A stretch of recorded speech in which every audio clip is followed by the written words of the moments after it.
அண்ணன் திருமானனை கூப்பிட்டு காட்டுமன்னார் கோயில்ல மாநில அரசியலுக்கு வரக்கூடாதுன்னு பேசியிருக்காங்க. என்ன அநியாயம் பாத்தீங்களா?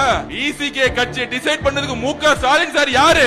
நீங்க மாநில அரசியலுக்கு வரக்கூடாது, நீங்க டிவிக்கு நீங்க காட்டுமன்னார் கோயில் நிக்கிறத வாபஸ் பண்ணுங்க. இது யார் சொல்றது? முக ஸ்டாலின் சார் சொல்லிட்டு இருக்காரு. இது யார் சொல்றது? உதயநிதி சார் சொல்லிட்டு இருக்காரு. ஏன் தெரியுமா? ஆனா சட்டசபைக்கு வந்தா என்ன ஆயிடும்? உதயநிதிக்கு அவர் சேலஞ்ச் பண்ணிடுவாராம். அதனால நீங்க டெல்லி ஓடிருங்க. நம்ம திருமானா இருக்கார் பாருங்க, பிசிகே சட்டசபையில தேர்தல்ல 15 வருஷம் கழிச்சு வராரு. நான் அது அப்பயே சொன்னேன், சட்டசபை தேர்தல்ல போட்டி போட்டு வாங்கினேன் அப்படின்னு. இப்ப வராரு. அதுல என்ன சொன்னாரு? இதுல இருந்தே அவர் ரிசல்ட் அனௌன்ஸ் பண்ணிட்டாரு. 2026க்கு அப்புறம் கள நிலவரம் மாறப்போகுது. அதனால பிசிகேல யார் யாரெல்லாம் திமுக ஆதரவு எம்எல்ஏ இருந்தாலும் அவனுக்கு சீட்டு கொடுக்கல. இதுதான் நான் அன்னைக்கே சொன்னேன். அண்ணா, கட்சியில பாதி பேர் திமுக இருக்காங்க, தயவு செஞ்சு சீட்டு கொடுக்காதீங்க, கட்சியை உடைச்சிட்டு போயிடுவாங்க.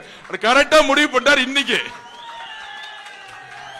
இதுல இப்போ லேட்டஸ்ட் நியூஸ் என்னன்னா, நம்ம சபரிஷும் யாரு முக ஸ்டாலினுடைய மருமகனும் உதயநிதி சாரும் முக ஸ்டாலின் சாரும், தலித் சகோதரர்களே இந்த உண்மையை புரிஞ்சுக்கோங்க. அண்ணன் திருமானனை கூப்பிட்டு காட்டுமன்னார் கோயில்ல மாநில அரசியலுக்கு வரக்கூடாதுன்னு பேசியிருக்காங்க. என்ன அநியாயம் பாத்தீங்களா? இசிகே கட்சியை டிசைட் பண்ணதுக்கு முக ஸ்டாலின் சார் யாரு?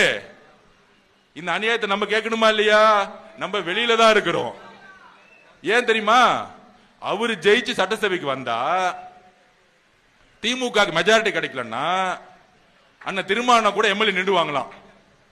விசிகே எம்எல்ஏ விலைக்கு வாங்குறதுக்கு இப்பயே திமுக முற்பட்டாங்க. நேத்து 2 நாளா இந்த வேலை ஓடிட்டு இருக்கு. நீங்க மாநில அரசியலுக்கு வரக்கூடாது, நீங்க டிவிக்கு நீங்க காட்டுமன்னார் கோயில் நிக்கிறத வாபஸ் பண்ணுங்க. இது யார் சொல்றது?